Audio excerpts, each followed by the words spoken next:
Mesdames, Messieurs, bonjour. Merci d'être encore en direct sur Info TV. C'est reparti pour un petit tour. C'est reparti pour toute une semaine en information. Mais quelle information? Une information en toute convivialité. On ne le dira jamais assez. Nous ferons encore ce pourquoi nous sommes payés. Nous sommes payés pour vous donner cette information. Rien que cette information, mais alors toute cette information. Tout cela se passera naturellement au canal 6, mais également au canal 317 du Canal Plus International. Espace Miné, c'est votre programme, c'est le grand hôpital pour tous ceux qui ont des problèmes, pour vous qui avez des difficultés, pour vous qui êtes chargés, venez sur Espace Miné et on vous procurera du réconfort. Ce matin, nous sommes lundi et il s'agit de lundi politique dans le cadre justement de ce programme. Un aspect de la vie politique du pays nous intéressera. Ce matin, nous allons questionner le profil des candidatures pour l'élection présidentielle 2025 au Cameroun.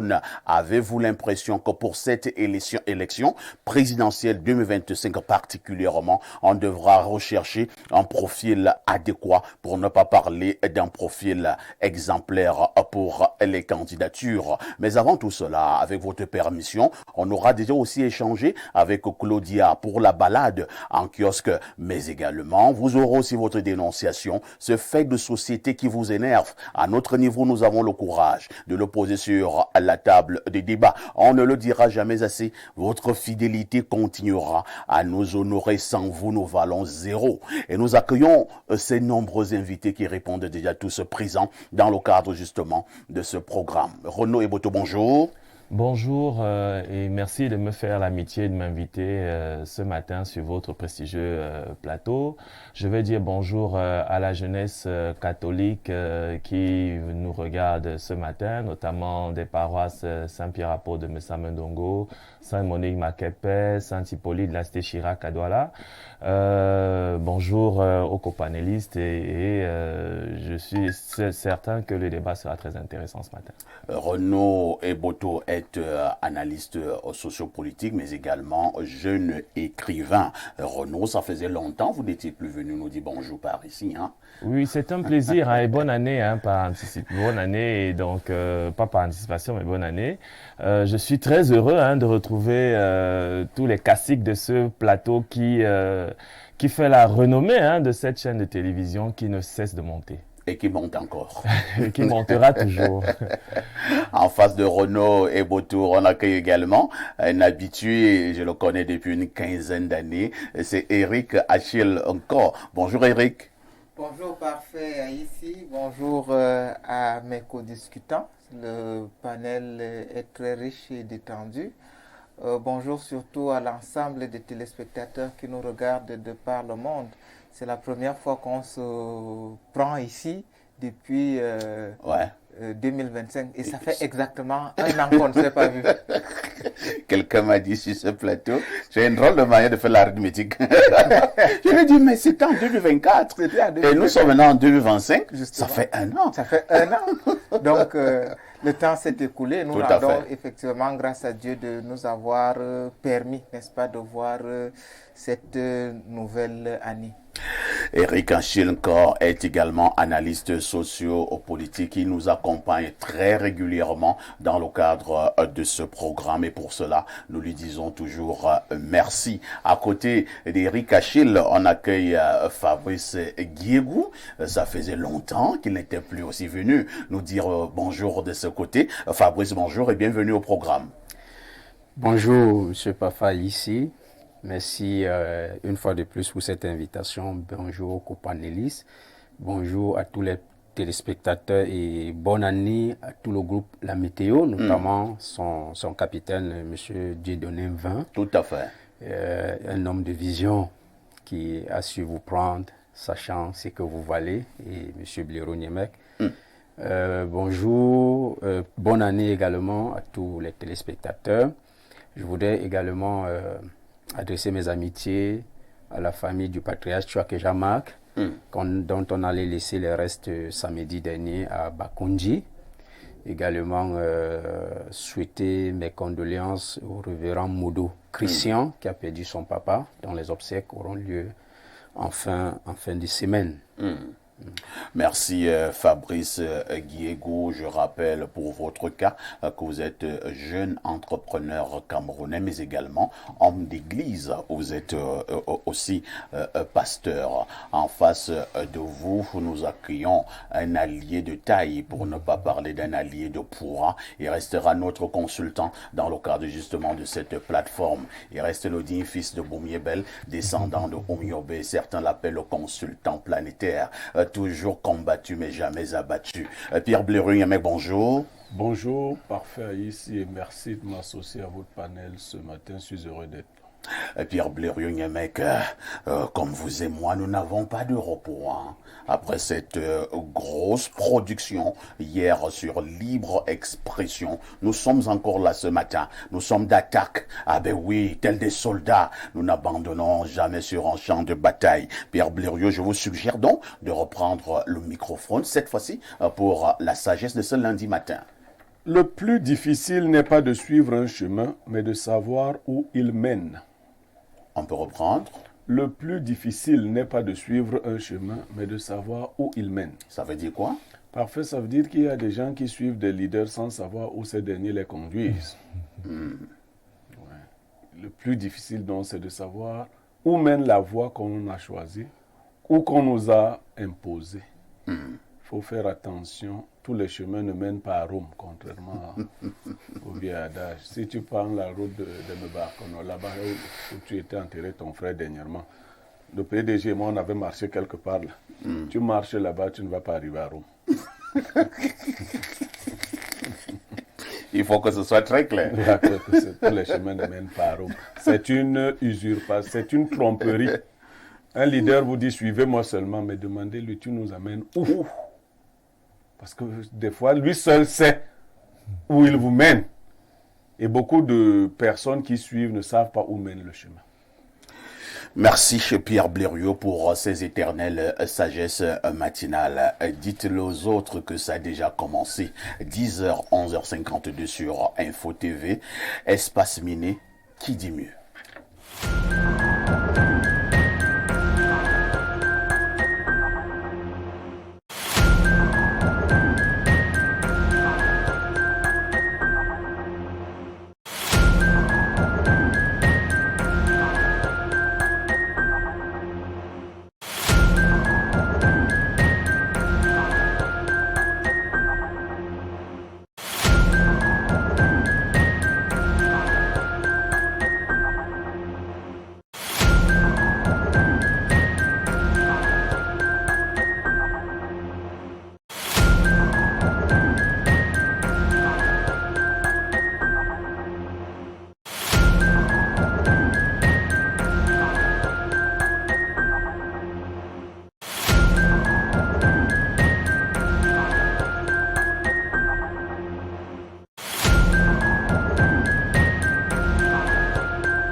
Bonjour. Bonjour, parfait ici. Bonjour à tous les téléspectateurs qui nous retrouvent nombreux ce lundi matin. Comment a été le week-end? Plutôt bien, tranquille de mon côté.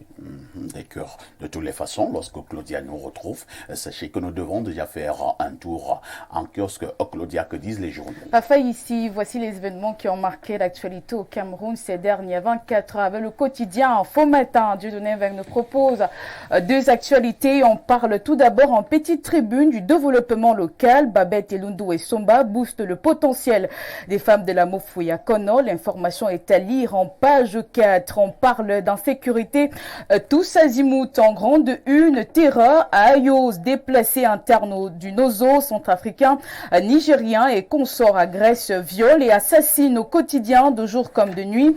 Ville cosmopolite et non moins chef-lieu d'arrondissement, jadis milieu où il fait bon vivre, devient depuis un moment le Far West d'Union et Foumou. Le vivre ensemble et l'hospitalité légendaire des Camerounais, désormais à rude épreuve, la gendarmerie au secours des populations à Printemps. Avec le cri hebdomadaire à la météo, Dieudonné Mbengue nous propose une fois de plus deux actualités.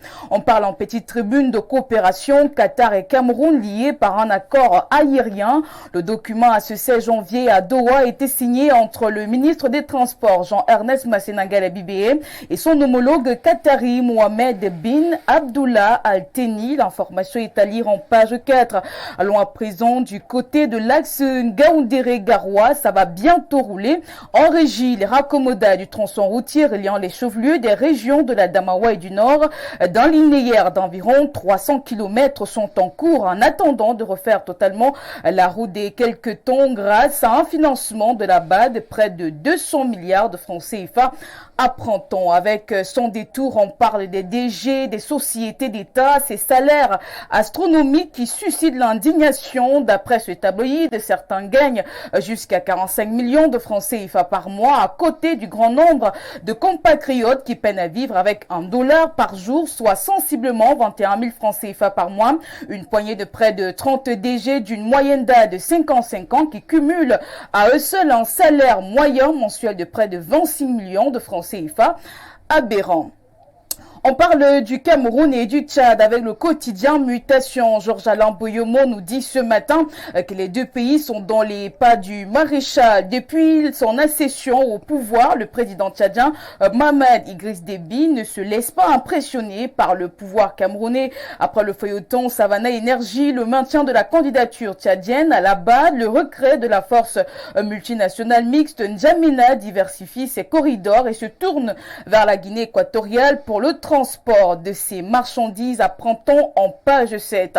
Et parlant de transport, l'Indépendant revient pour nous parler cette fois-ci du port de Douala-Bonabéry, monté en puissance, apprend-on de la page 3 à 5. Le du Sahel nous propose une actualité et pas des moindres. Guy Baïgatama part du gouvernement à la fille de ce journal. Les ministres, plus de 20 ans dans le même bureau. L'information est à lire en page 7. Avec le jour, Aman Mana nous dit ce matin ce qui va changer dans la filière cacao et café. Le décret signé le 14 janvier 2025 par le président de la République vient réorganiser le fonds de développement des filières cacao et café. La page 6 nous renseigne davantage. Prenons les nouvelles du coup d'état scientifique, cause réelle des délestages actuels et non dits contenus dans le communiqué signé du ministre de l'eau et de l'énergie justifiant les délestages, à lire en page 5. Et parlons de filoterie de loyer avec le tabloïd Le Messager.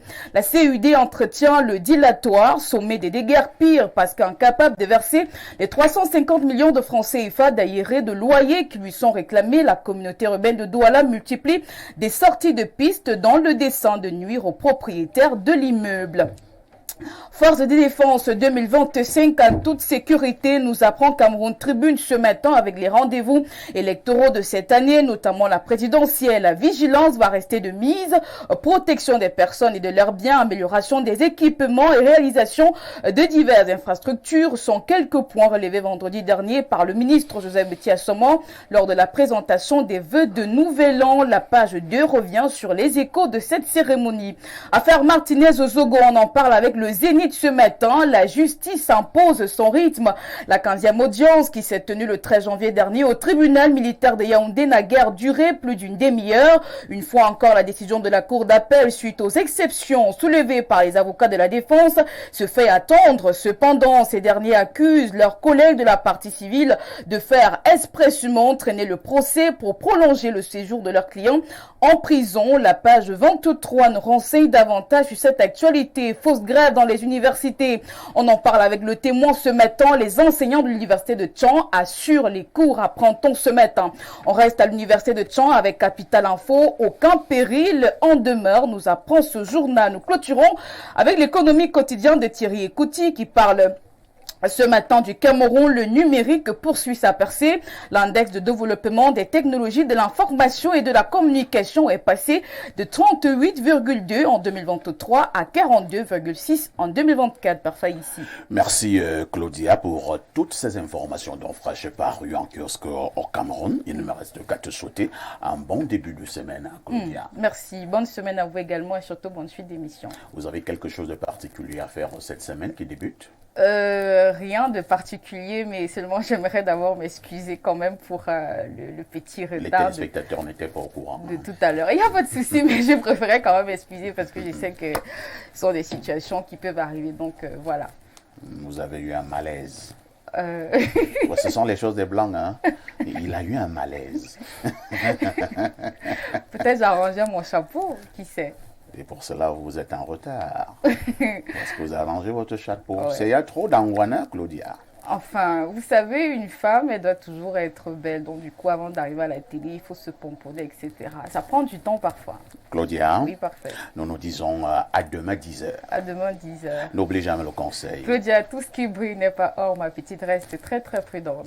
Merci beaucoup, Pierre Blériot-Niemek, au moment où Claudia nous livrait toute cette abondante actualité au Cameroun. On retiendra encore cette information du quotidien du très grand frère Dieudonné Van. Info matin, parution de ce jour. Insécurité tous azimuts du côté d'Ayos. On parle même de la terreur de ce côté à Ayos. C'est vrai que hier, Pierre Blériot, vous le releviez déjà dans le cadre du programme Libre Expression, mais compte tenu de l'importance de ces faits d'insécurité, nous allons à nouveau en parler ce matin.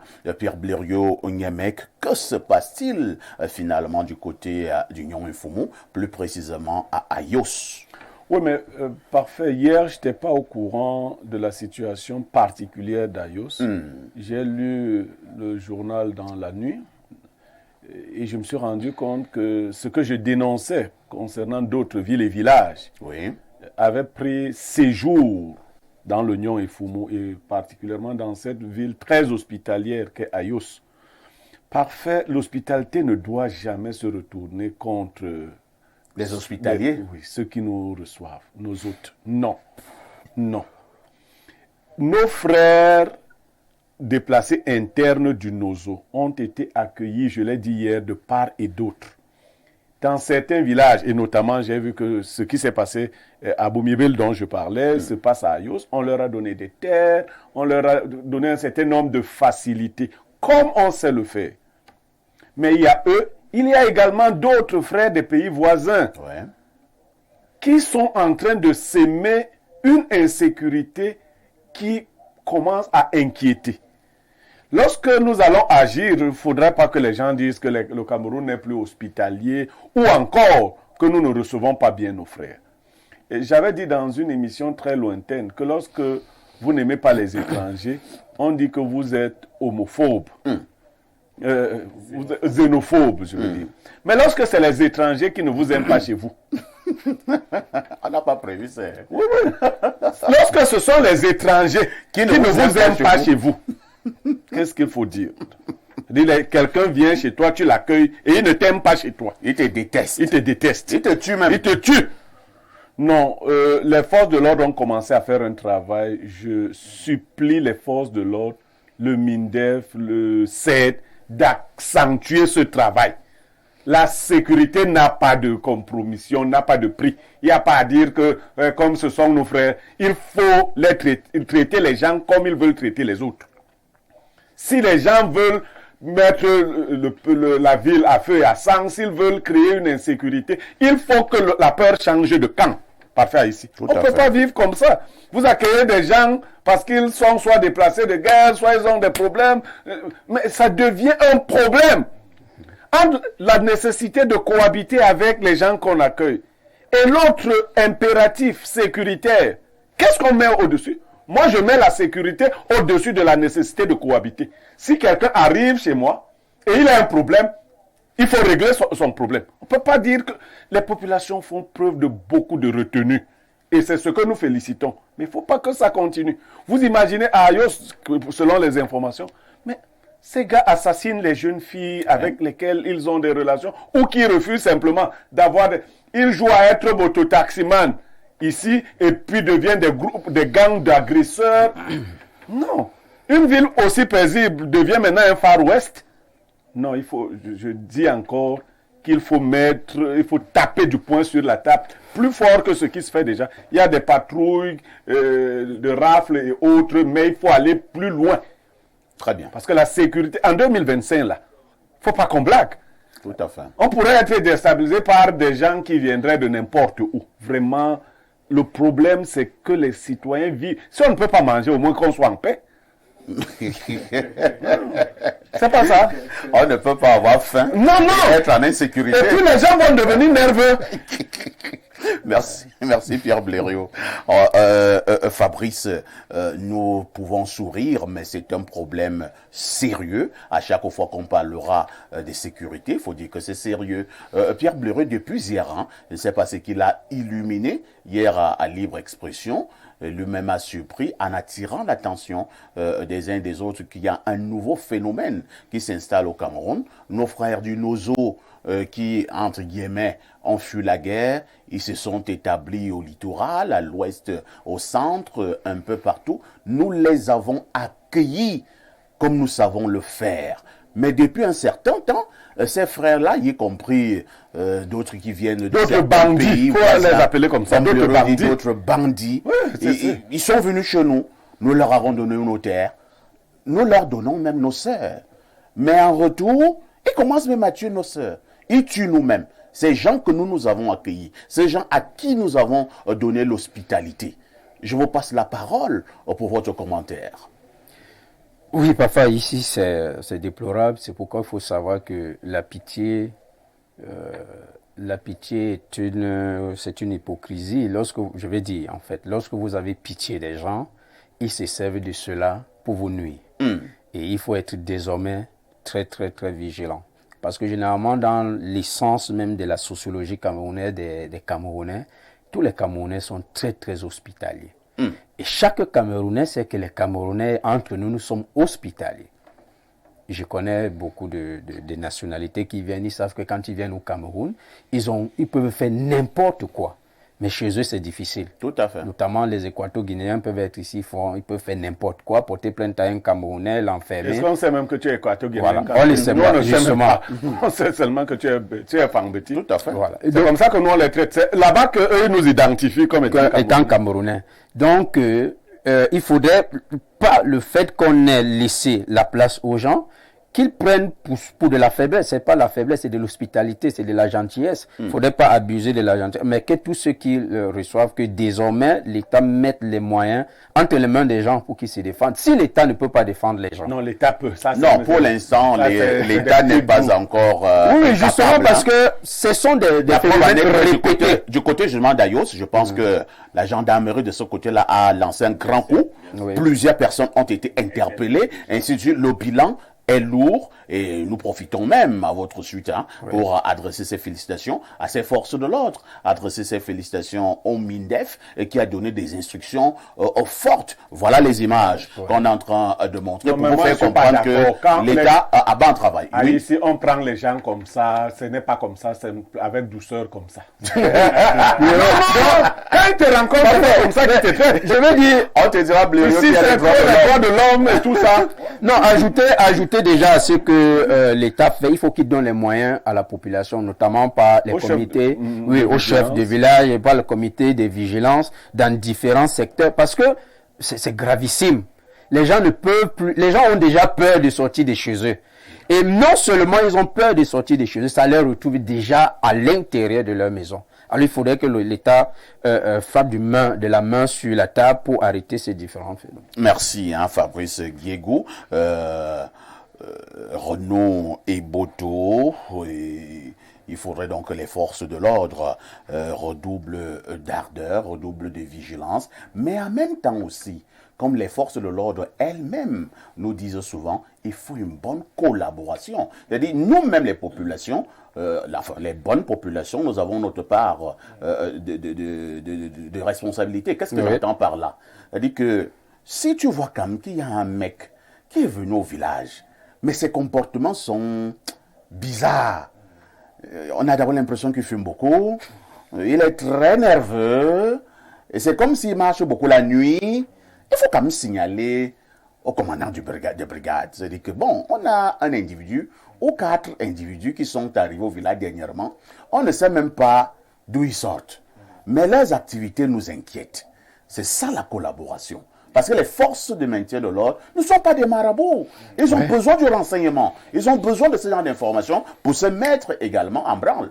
Non, les populations collaborent, mais vous avez raison, elles doivent collaborer davantage. Tout à fait. C'est-à-dire que pour que l'on puisse avoir l'information sur des comportements déviants. Mais il faut déjà dire que le Cameroun est un pays particulier. Oui. C'est-à-dire que nous avons 4 grandes aires culturelles dans notre pays et auxquelles pratiquement toute l'Afrique s'identifie. C'est-à-dire que dans la zone sahélienne, tout ce qui est malien, sénégalais, on les confond. On croit que ce sont les gens du Nord, oui. Dans la zone Grassfield, on a tout ce qui est Ghana, anglo-saxon, déjà s'identifie. On a l'impression que c'est les Camerounais. Dans la zone du centre, sud-est, on a les Équatos, les Gabonais. On a l'impression que c'est des Camerounais. Et puis, dans la dernière zone littorale, les Congolais, etc., on a l'impression que c'est des Sawa. Donc, du coup, c'est un peu... les Congolais en dehors de la peau. Hein. En dehors du tchatcho.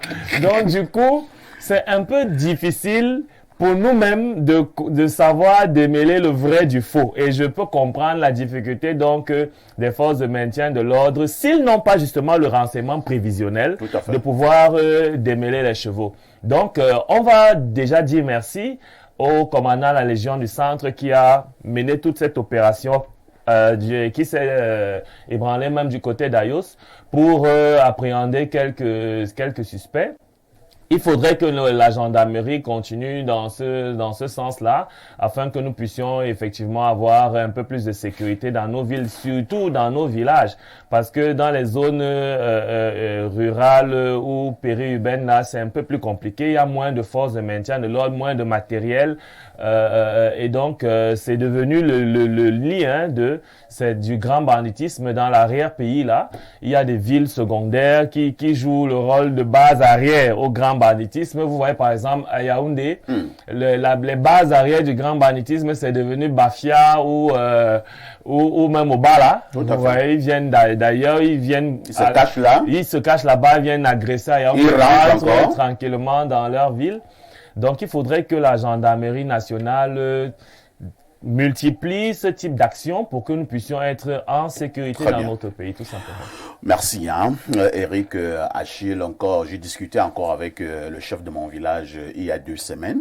Je suis allé en week-end et je lui faisais comprendre que, chef, il y a un phénomène qui devient incompréhensible. Dans les grandes villes, on pouvait encore tolérer, bon peut-être pas tolérer, comprendre, et qu'il y ait de l'insécurité, Yaoundé, Douala, Bafoussam, Garoua, Maroua, Ebolova et que sais-je encore. Ouais, ce sont des grandes villes. Ce sont les problèmes liés à l'urbanisation. Les problèmes liés à l'urbanisation, comme dit Blériot, mais est-ce que c'est compréhensible? Comment je suis dans ma forêt, au village, je suis en insécurité. C'est-à-dire que lorsqu'il est à 19h, tu as peur d'aller encore à la rivière parce qu'effectivement, quelqu'un peut t'attraper par là alors que nous sommes au village. Si nous fuyons l'insécurité dans les grandes villes, nous devons encore fuir l'insécurité dans nos villages? C'est une question qui est pertinente. En réalité, les villages aujourd'hui semblent avoir, la notion de village semble avoir muté dans un certain contexte. Ce qui, pour vous, est un village pourrait être un refuge ou un campement pour quelqu'un d'autre. Justement, ces gens qui commettent des actes de banditisme dans les grandes villes vont se cacher dans nos villages. Et ils vivent parce qu'on n'a pas leur identité, ils peuvent donc continuer à y rester. Tout ça, ça pose aussi le problème de vivre ensemble. Le vivre ensemble a ses règles en réalité. Pour pouvoir vivre ensemble, il faut dans un premier temps prendre en compte l'élément sécuritaire. Et l'élément sécuritaire, on peut le subdiviser en deux. Il y a la sécurité alimentaire qui est primordiale. Ensuite, il y a la sécurité sécuritaire, celle qui a trait à la sécurité des hommes et de leurs biens. C'est-à-dire, où que vous soyez, vous devez vous retrouver en sécurité. Et la notion de vivre ensemble aujourd'hui, par exemple, dans la culture musulmane, quand les gens vous accueillent chez vous, premièrement, vous ne pouvez pas être chef. C'est-à-dire que... Premièrement. Non, vous ne pouvez pas être chef, sauf si on vous désigne chef. C'est-à-dire, j'entre dans votre maison, je ne peux pas, si vous m'accueillez, je ne peux pas devenir, me mettre à entrer dans toutes les chambres. C'est même comme indécent. je veux. Et puis, à un moment, je dis, je suis déjà chef de famille. Non. Quel chef? Sauf si on t'a... Qui toi-même t'es désigné. Ça, c'est les gens qui s'auto-désignent. On n'est pas chef chez quelqu'un. Oui, mais en réalité, on est aussi dans un environnement où les gens se disent, comme on est dans le vivre ensemble, on semble un peu déstabiliser ou diminuer certaines chefferies. Non, en réalité, le vivre ensemble voudrait que les règles soient respectées. Et tout à fait. N'oublions pas, il y en a qui sont souvent un peu exaspérés quand on parle d'autochtones et d'allogènes. C'est-à-dire, c'est des termes qui sont clés. Par exemple, dans le Coran, c'est des termes qui existent. Même dans la Constitution? Oui. Et dans la Bible, il n'y a que ça. Hein. Vous pensez que... Les gens, il faut bien savoir que l'autochtone doit être privilégié de toutes les manières, qu'on le veuille ou non. Maintenant, ces gens qui arrivent, parce qu'ils ont été déplacés dans le cadre de l'insécurité transfrontalière ou même interne, doivent comprendre que, en réalité, nous sommes appelés à vivre ensemble. Et bien plus, ce n'est pas parce que vous avez accueilli quelqu'un chez vous que vous n'allez pas trouver des mécanismes pour le contrôler. Moi, j'ai fait des pays où, en réalité, tout le monde est policier. Je connais des pays arabes où, en réalité, il suffit que la tête de quelqu'un ne vous plaise pas. Mais Blériot, là, il a une assez grosse tête. On va vérifier ça. Oui, on va vérifier au commissariat parce que sa tête ne me plaît pas. Il faut qu'on l'identifie. Les populations... On appelle même ça délit de faciès. Oui, les populations le prennent. On voit comme ça, on dit que le type, c'est... Il est suspect. Je dis un petit comme ça, même à l'âge de 10 ans, peut entraîner un parent. Il dit non, allons au commissariat. Et les gens le suivent. Pourquoi? Parce qu'il estime que peut-être que la veste que Blériot porte ici là, non, j'ai vu quelqu'un avec une veste comme ça là, allons d'abord nous rendre compte, vérifier si c'est sa veste ou c'est pas sa veste. Ce n'est pas de la trappe faciès comme quelqu'un avait dit une fois, non. En réalité, on voudrait sécuriser le pays, on voudrait sécuriser tout le monde. Les autochtones et les allogènes sont appelés à vivre ensemble, mais dans un contexte de sécurité alimentaire et de sécurité sécuritaire. Merci Eric Achille encore. Donc nous encourageons donc nos forces de sécurité et nos forces de l'ordre. Bravo ministre en charge de la Défense, ministre délégué à la présidence en charge de la Défense qui a donné des instructions fortes concernant ce nouveau phénomène au Cameroun. Nous profitons également, comme nous parlons de sécurité, féliciter également un brillant jeune soldat, très jeune, mais il est déjà lieutenant-colonel. Il s'agit du lieutenant-colonel Okunaka. C'est lui qui commande le BIR, le bataillon d'intervention rapide du côté de la Damawa, du côté de Ngaoundéré, qui vient également d'attraper plusieurs malfrats du côté de Ngaoundéré qui sévissaient également de ce côté-là. Donc, bravo donc au lieutenant-colonel Okunaka qui commande le BIR en Ngaoundéré et du côté de la Damawa. Une touche pour eux s'impose.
Bon retour sur ce plateau et nous remettons la parole à Pierre Blériot pour la dénonciation du jour. Alors, parfois ici, nous parlions de l'hospitalité, mais nous allons dénoncer une autre forme de générosité qui s'est transformée en drame. C'est l'histoire d'une jeune dame qui est venue nous voir. Elle s'est mariée il y a peu de temps. Il y a 3 mois de cela, elle s'est mariée. Mais elle s'est mariée à qui?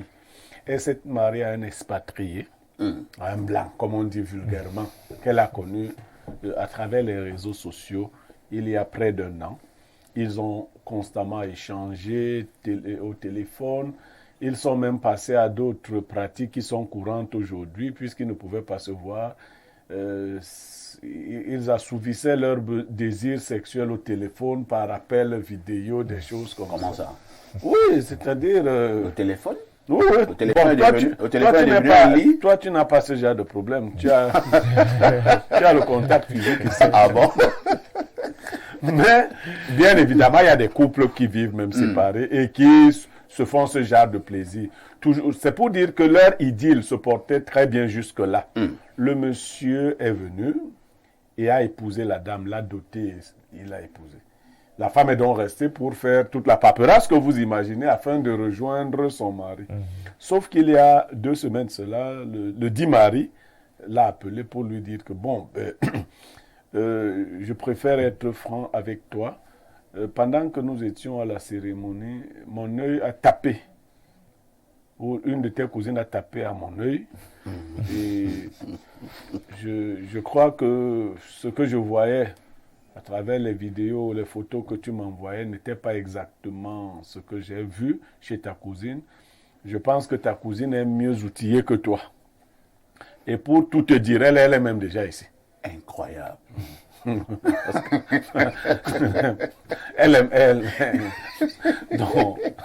je ne savais pas que les Blancs étaient les femelles. On ne sait pas à quel moment, comment il a fait. Est-ce qu'il a eu un indique dans la famille? Et c'est une cousine un peu éloignée qui jouait le rôle de fille d'honneur lors de la cérémonie. Elle est déjà partie. Elle est déjà là-bas. Chez le Blanc. Chez le Blanc. Et donc, il a présenté tous ses regrets à son épouse, lui disant que bon, considère ce mariage et tout le reste comme des cadeaux que je t'ai fait. Mais vraiment, je suis avec celle que mon cœur a choisie. Alors, je pose la dénonciation afin que chacun... La cousine est derrière là-bas. Bon, au niveau des 2 familles ici, c'est une petite guerre qui s'annonce déjà. Elle sera même grande. Oui, bon, elle s'annonce déjà. Alors, une ou 2 questions avant de donner la parole aux panélistes. Le Blanc, il a à peu près quel âge? Il est dans la cinquantaine. Dans la cinquantaine. Oui, dans la cinquantaine. Très bien. Et la petite cousine qui vient de partir? Elle est dans la vingtaine, 25. Surtout même qu'elle était fille d'honneur. Ça, Oui, c'est oui, suppose qu'elle est encore bien jeune. Elle est dans la vingtaine. Dans la vingtaine. D'accord. Bon, même celle qui était avec, qui s'est mariée, n'est pas si vieille. Elle était aussi à la vingtaine. Elle venait à peine de dépasser la vingtaine. Très bien. C'est compliqué, hein. Eric Achilka, vous qui réfléchissez souvent sur des sujets parfois compliqués, comment on aborde celui-ci? Alors, parfait, ici, tu dis le sujet est compliqué. C'est la dame en question qui s'est compliqué la vie. Ah bon? En réalité, oui. Parce que à chaque fois que vous aurez quelque chose, il faut trouver un mécanisme pour protéger et préserver cette chose-là. Mais qu'est-ce qu'elle a fait? Est-ce qu'elle ne devait non pas se marier? Non, il faut se marier. Oui. Mais elle a dû faire quelque chose, un événement pompeux, où elle a associé des gens. Il ne faut avoir confiance qu'en vous-même. Elle devait se marier seule, les gens de la famille ne devaient pas être là. Se cacher seule. Ou bien se marier, mais en évitant tous les cousins. Justement, c'est-à-dire, il y a des moments où on peut faire un mariage à la maison, dans un domicile. Dans un domicile. Oui, c'est-à-dire, vous invitez 2, 3, 4 personnes. Quand vous savez que, en réalité, les Africains et nos sœurs africaines n'ont de rêve que d'épouser ce genre de personnes. Il est de quelle nationalité? C'est un Italien. C'est un Italien. C'est-à-dire, même si vous l'avez, on sait que vous êtes déjà officiellement marié, quelqu'un va tout faire pour venir vous ravir. vous ravir la vedette et même vous renverser. Donc, c'est des erreurs que nos sœurs commettent souvent. J'ai connu une dame qui m'a soumis un problème, ça fait 2 ans. C'est-à-dire, elle était tombée sur un Français, le gars discutait, il est venu lui rendre visite ici au Cameroun.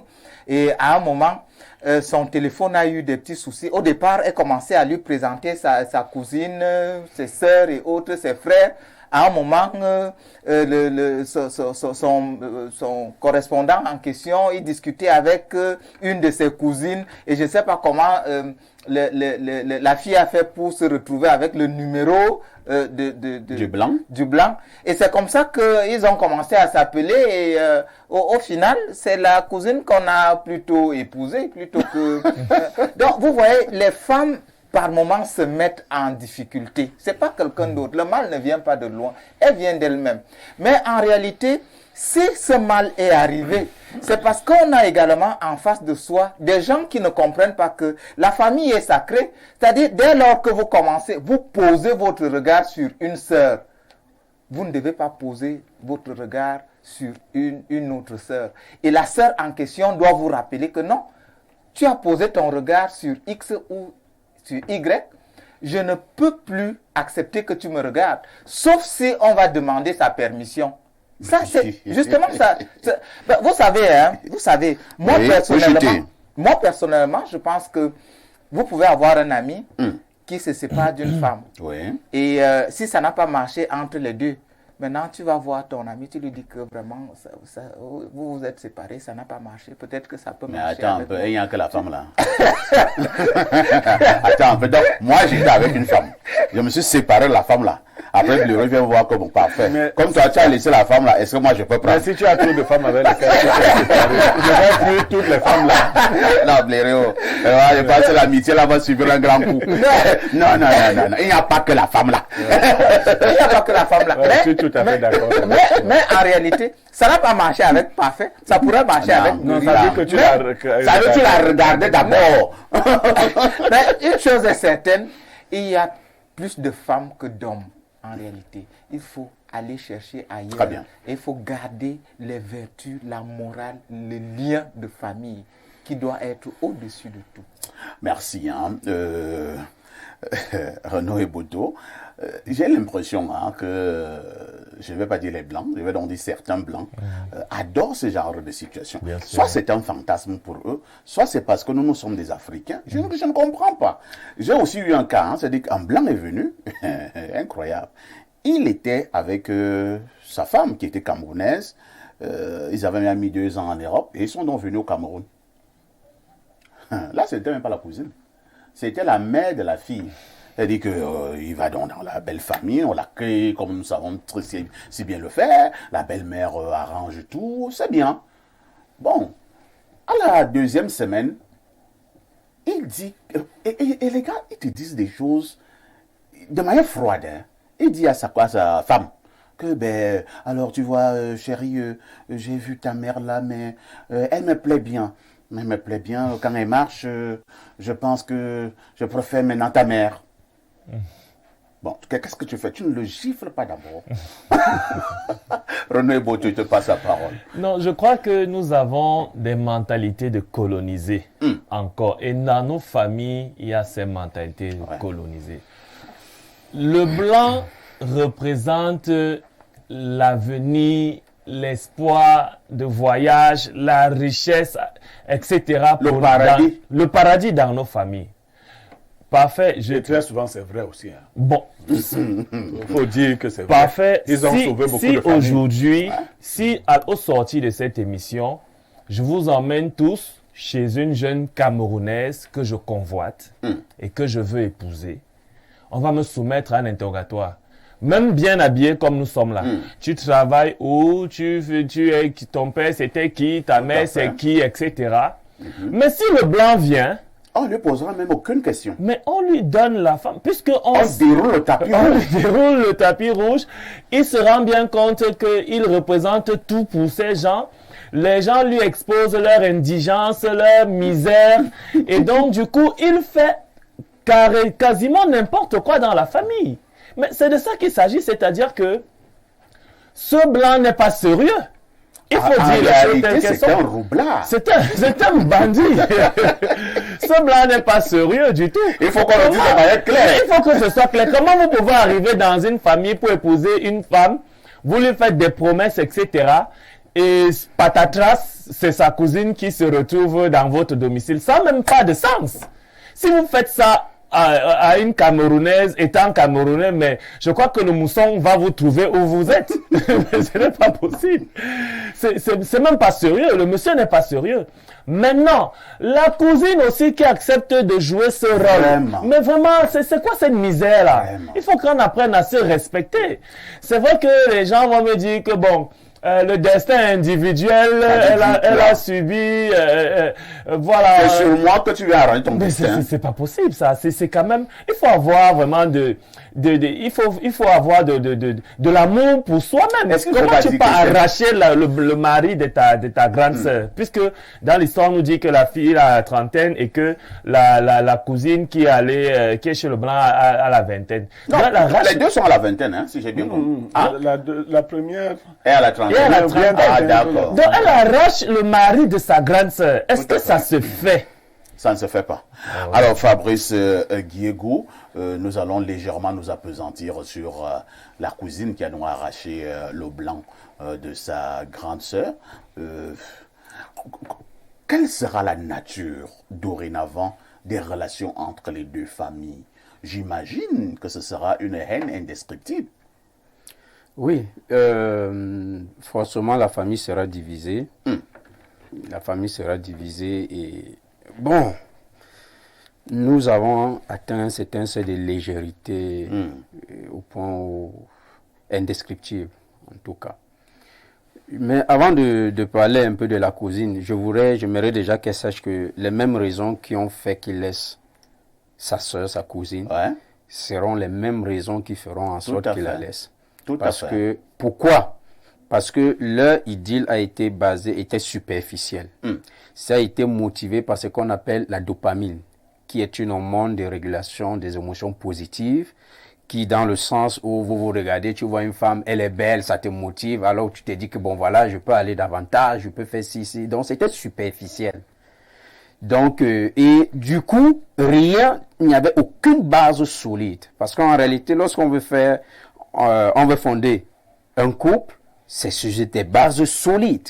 Donc, vous comprenez que du début à la fin, les motifs sont vraiment éphémères et légers. Donc, maintenant, pour revenir au niveau de la cousine, elle également, il n'y a aucun motif solide parce qu'elle n'aime pas. Mais elle a saisi une opportunité, selon elle, d'aller en Europe, comment on dit, d'avoir une vie meilleure. Mais souvenez-vous aussi que la Bible dit, cette femme saisiront un homme et lui diront que nous n'avons même pas besoin que tu t'occupes de nous, nous voulons juste porter ton nom. Et nous avons atteint ce moment-là où c'est devenu très très compliqué. Mais je veux dire que la cousine a très très très mal agi. Elle peut tuer en fait. Ouais. Elle peut tuer. La cousine a donc très très mal agi et selon Fabrice, cette cousine même peut tuer. C'est une manière même de tuer quelqu'un. Oui, Eric, en quelques secondes, avant que Blériot ne prenne la parole. Oui, j'allais juste coller un mot. Allons-y. Vous savez que le problème en réalité, c'est la cousine. Parce que les Blancs ne savent pas draguer. Pour dire vrai, ils n'ont pas le courage d'aborder.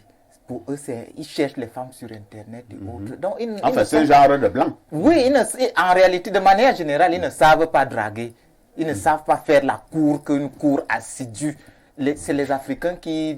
Donc, pour qu'un blanc comme celui-là tombe sur une Africaine, ça veut dire que c'est la cousine qui a provoqué. D'accord. Et le blanc est tombé sans glisser. Pierre Blériot, Niemec, avec ce genre d'actes dans nos familles, j'ai la nette impression que la sorcellerie va s'améliorer en grandissant. Parfait. Ici, je crois que nous avons voulu toucher le problème, mais beaucoup l'ont évité. C'est Eboto qui a commencé. Il y a un problème général. Ce n'est plus seulement au niveau des Blancs. Il y a un misérabilisme généralisé. Aujourd'hui, il y a des Noirs qui sont blancs dans les familles des gens. C'est-à-dire que s'il arrive dans cette famille, il peut aller avec toutes les cousines. Et il n'y a aucun problème. On rêve même de cela. ça c'est le misérabilisme. Les Africains ont... Parce qu'en général, les femmes africaines n'aiment pas les Blancs. Ouais. Elles disent qu'ils ne savent pas faire le café. Le café chaud Ils peuvent au moins faire le bouillon. Les femmes disent que la plupart des Blancs ne savent pas faire le café. Donc, elles se retrouvent souvent dans des unions de convenance. Ouais. Le blanc, pour la plupart des jeunes femmes africaines et même les vieilles, c'est comme si vous cherchiez le visa Schengen, c'est tout. En fait, c'est ça qu'on cherche. Comment sauver. C'est comme en fait, cet amour, c'est de l'immigration. C'est pas autre chose. Donc, si vous voyez le problème comme ça, c'est une situation d'immigration qui s'est proposée dans une famille. Une cousine était en bonne position, l'autre est venue lui ravir la vedette. Je prends encore une partie de l'analyse d'Achille Nkor. Effectivement, il y a des gens qui protègent leurs biens d'une manière ou d'une autre. J'ai vu une Camerounaise avec son blanc ici dernièrement au Cameroun, ici. Elle le tenait comme un chien. Il manquait seulement qu'elle lui mette la laisse. Parce que c'était, tu veux saluer, elle te dit non, je ne salue pas. Et le gars était là, il disait, j'ai cru avant qu'il était moumou. Quand on a eu 2 minutes, il m'a parlé, il me dit, mon frère, je souffre. Quand la dame revient, elle me dit, il t'a dit quoi? C'est elle qui connaît. Il faut le mettre. Elle le tenait comme ça. Ses soeurs disent que non, on doit aller en boîte. Elle dit que non, il ne part pas en boîte. Le gars dit qu'il aurait bien... On dit non, tu ne pars pas. Tu ne veux rien. Et elle l'a ramené comme ça. Comme elle était venue avec lui, elle l'a ramené. Bon, ça m'a choqué. Mais après, j'ai compris qu'elle sait déjà, elle sait comment elle-même a fait pour l'avoir. Maintenant, elle sait quel est l'environnement autour d'elle. Comment ça se... Une autre m'a dit, moi, mon mari ne peut pas venir au Cameroun. Elle vient au Cameroun souvent. Mais mon mari ne peut pas venir au Cameroun.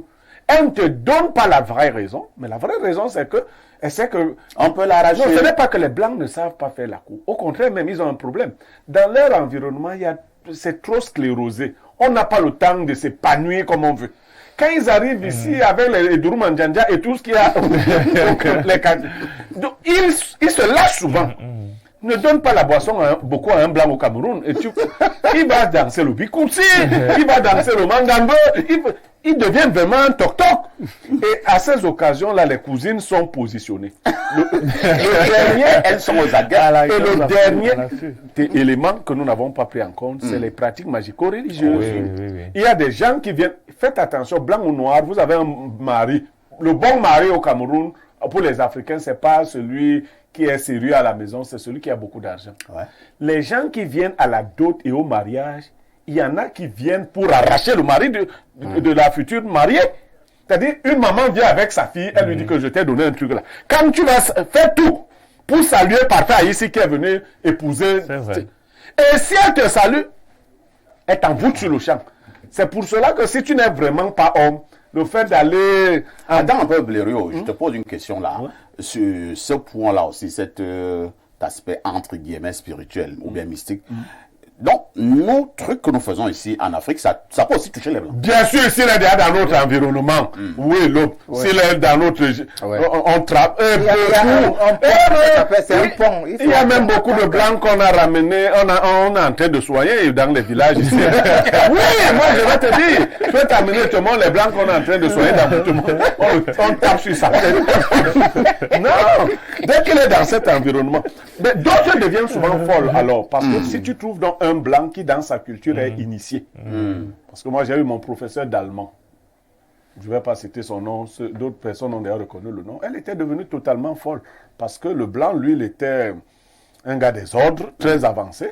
Bon, il croyait que c'était l'amour normal, c'était son épouse. Mais ils sont venus au Cameroun, elle a voulu renforcer les trucs. Dès que le monsieur a touché aux choses là, sa femme est devenue en pleine journée folle.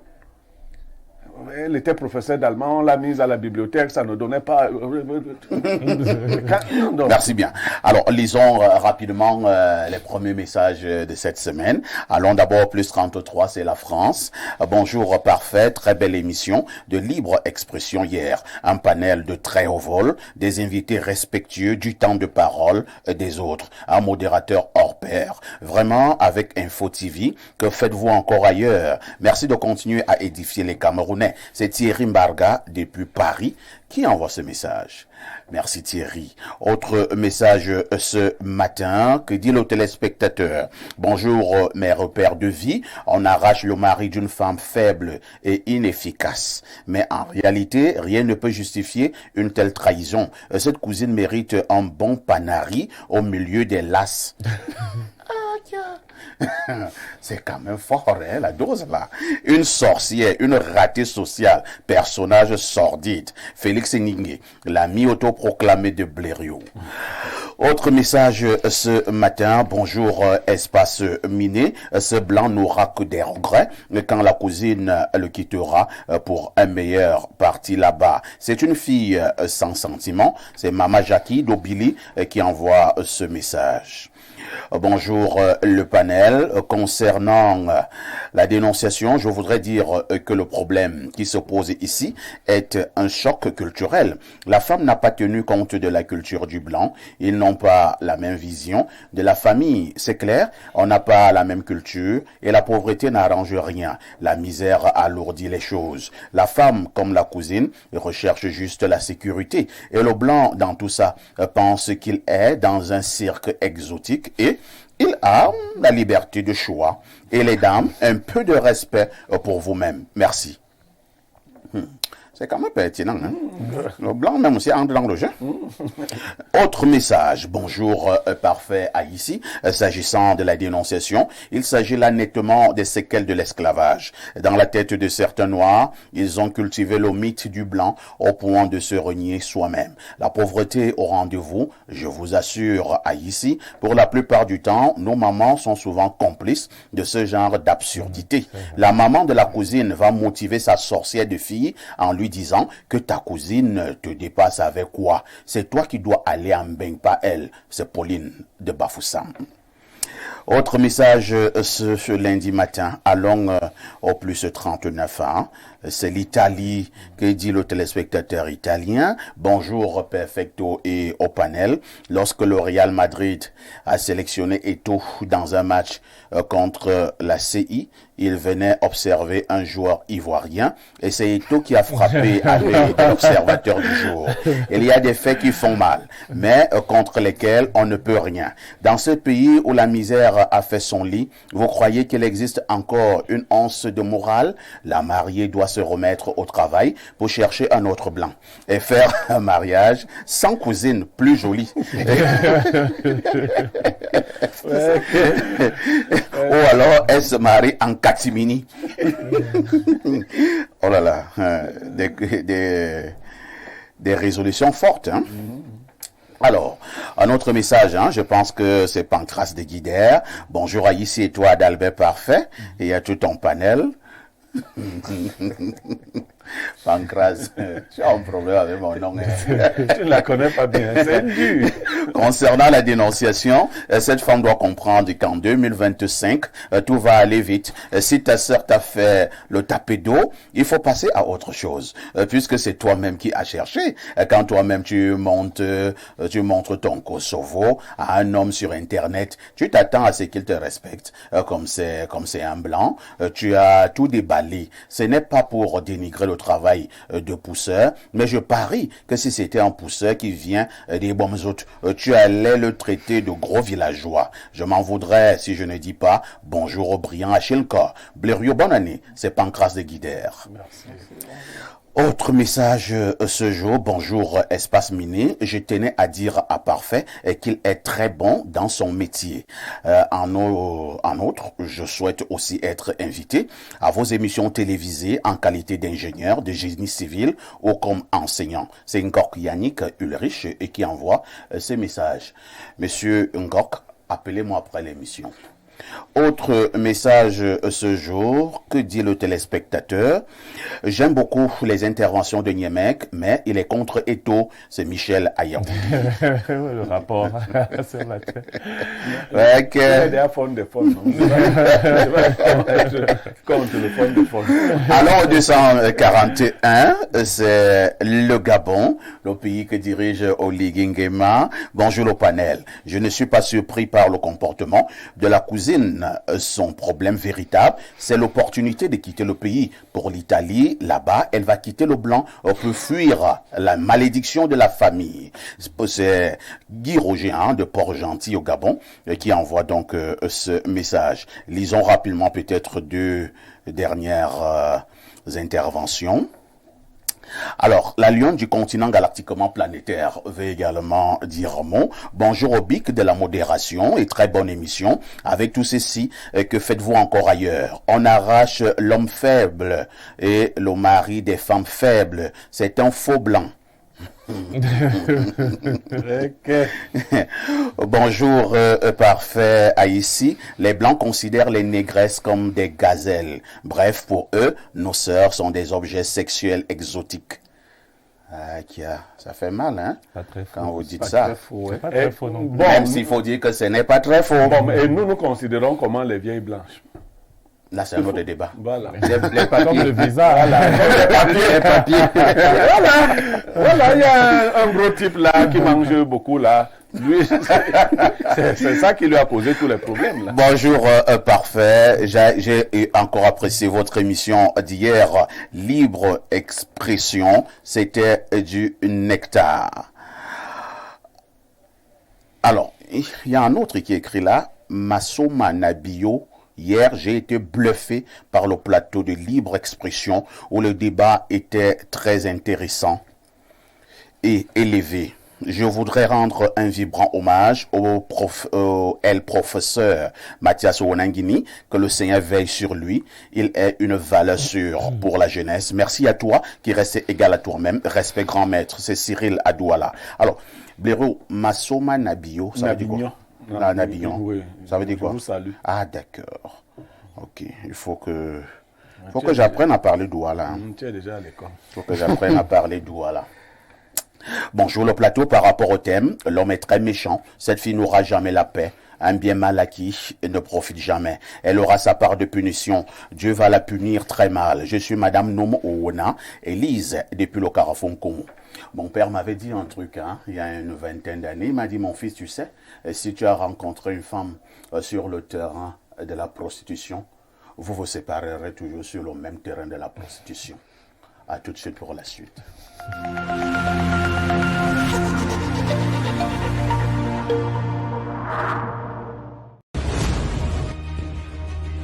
Le Grand Prix d'Amérique, une course de légende. Jean-Michel Bazir qui passe la surmultipliée. Il se détache, il a déjà levé le bras. Les meilleurs cracks au monde s'affrontent pour écrire leur histoire sur l'hippodrome de Paris-Vincennes. Ce dimanche 26 janvier, vous aussi écrivez votre histoire avec 2 milliards de francs CFA à gagner. Avec le PMUC, c'est le moment de gagner gros. Le luxe, le chic et le beau à votre disposition grâce à la Société immobilière du Cameroun qui met à votre disposition au quartier Hippodrome à Yaoundé la résidence Le Foundi. La résidence Le Foundi. La résidence Le Foundi est un immeuble constitué de 152 appartements au standing de type T1, T2, T3, T4, T5 et T6 avec des surfaces utiles allant de 18 à 445 mètres carrés et d'un espace de commerce d'une surface globale de 954 mètres carrés. La résidence Le Foundi, c'est 4130 mètres carrés de parking pour 134 places, 3070 mètres carrés d'espace commun, 4 ascenseurs, 2 groupes électrogènes de puissance globale de 800 kVA, un forage, un système de sécurité incendie, une bâche d'eau et une station d'épuration. Réservez et achetez dès maintenant votre appartement au standing ou votre espace de commerce. Pour toute information, contactez la division commerciale et marketing de la SIC au numéro 695 89 98 49. 695 89 98 51. Société immobilière du Cameroun, la volonté de mieux vous loger.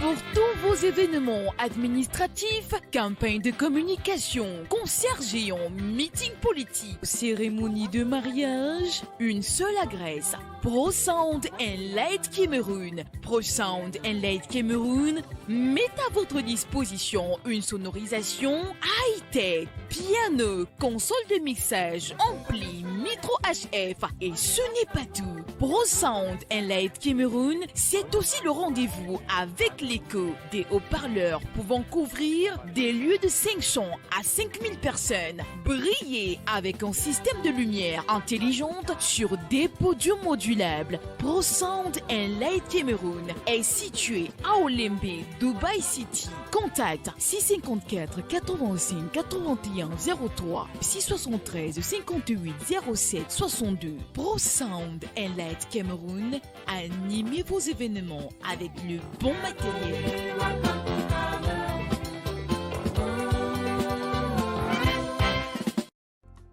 Les éditions Aminata Sofal ont le plaisir de vous annoncer la parution d'une œuvre littéraire exceptionnelle, étude intégrale d'un chef-d'œuvre romanesque d'Idrissa Sogor-Kodio.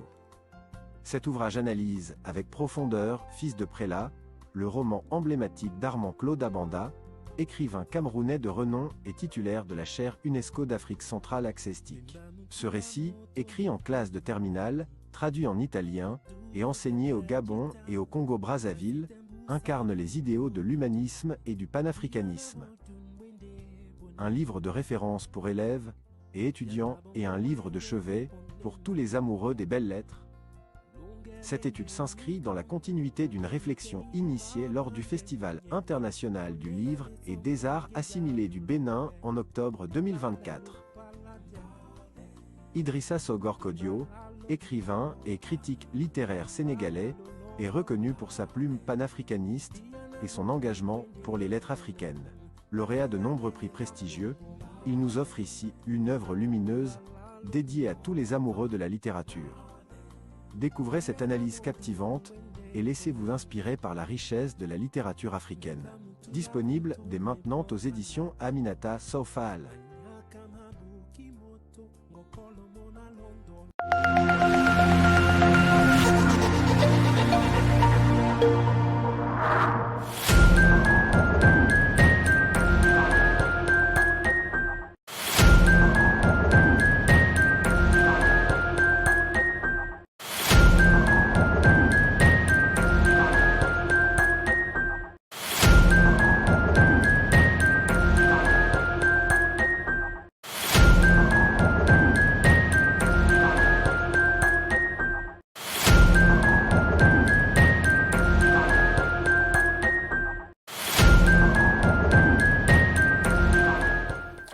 Si vous regardez Espace Méné sur Info TV, vous avez fait le meilleur choix. Avant de prendre la dénonciation proprement dite, nous avons d'abord cet avis de recherche. Il s'agit donc de cette fillette que vous avez là à l'écran. Elle n'a que 14 ans.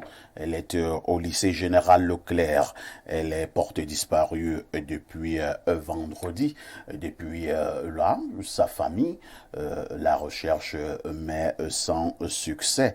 Si jamais vous rencontrez donc cette fille qui n'a que 14 ans, s'il vous plaît, bien vouloir appeler le 694 71 09 85.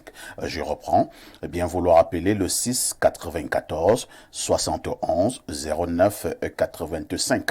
Elle s'appelle Mbezele Fouda Laurine. Elle est en classe de 3e espagnol 4 au lycée Général Leclerc, portée disparue depuis vendredi.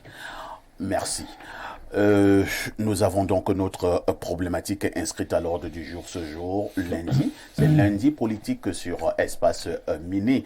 Quel profil de candidature pour 2025? Vous le savez aussi bien que nous, dans environ 9 mois, il y aura une élection présidentielle au Cameroun. Quel devrait être le profil des candidats ou des candidatures pour cette élection à venir? Je commence d'abord par Renaud Eboto. Renaud Eboto, les Camerounais attendent donc de pied ferme ce grand rendez-vous de l'histoire du pays sur le plan politique. Beaucoup estiment que cette année électorale, plus que les autres années, parlant de la présidentielle, est toute particulière et donc on devrait être vigilant sur le profil des candidats et des candidatures. Quel est votre regard? Est-ce que nous avons besoin d'un profil tout particulier pour cette élection 2025 lorsque vous dites que vous voulez être candidat? Bon, les gens n'ont pas tort. L'année 2025 est une année particulière parce qu'elle marquera un tournant dans la vie politique de notre pays. En ce sens que l'on a constaté depuis 2018 qu'il y a un regain d'enthousiasme en ce qui concerne la chose politique au Cameroun. Les mentalités politiques commencent à s'éveiller. Souvenez-vous qu'en 2018, nous avons vu apparaître des directeurs de campagne, même des porte-paroles de candidats aux à la présidentielle, des choses que nous n'avions pas par le passé. Donc, 2025 sera ce tournant-là qui contribuera davantage à mettre la chose politique au centre de la vie de notre pays. Quand j'ai fini de dire ça, je dirais que 9 mois c'est tard, 9 mois c'est peu pour nous mettre aujourd'hui à définir un profil. En 2023, j'ai écrit une tribune libre où je disais candidat à la présidentielle, sortez du boisseau. Il se fait déjà tard en 2023. Donc, les carottes sont cuites? Bon, on peut définir un profil, hein. Peut-être pour 2032, parce que tel qu'on dit là, c'est inquiétant. Hein? Non, mais attendez, en 9 mois... Pour 2025, en 9 mois, est-ce que nous avons d'abord beaucoup de profils? Justement, c'est pour ça, les candidatures sont déjà annoncées. Les candidats se sont déjà prononcés. Vous voyez? Donc, maintenant, venir définir un profil à 9 mois d'une élection présidentielle, il me semble que ce soit trop juste. Nous pouvons rentrer dans le passé. En 1992, lorsque la candidature qui amène le Ni John Fungi a fait 35% des suffrages, ça ne s'est pas fait en 9 mois. C'est depuis 1989 qu'ils ont monté leur mouvement qui a pris corps en 90, 91 et en 92, il a été plébiscité. Donc malheureusement, nous ne voyons pas, ce type de mécanismes s'opérer, tout au moins du côté de l'opposition, pour que nous puissions penser, par superbe, avoir un profil que nous allons dessiner. Nous allons quand même dessiner un profil ici, ce qui est certain, nous sommes venus pour ça. Maintenant, concernant le parti au pouvoir, parce que je sais que c'est ça le nœud gordien de l'affaire. Selon vous, hein? Nous n'en faisons pas une fixation ici. On se connaît, on se comprend, nous sommes tous Camerounais, vraiment. Concernant le parti au pouvoir, le candidat naturel sera le candidat à l'élection présidentielle, sauf vraiment cas de force majeure. Ça veut dire que même pour le RDPC, il est trop tard de choisir un nouveau candidat maintenant. Donc, naturellement... Bon, attendez un peu, je vous interromps pas. Hein. Restons d'abord au niveau du RDPC. Exact. Prenons, là, nous évoluons là par hypothèse.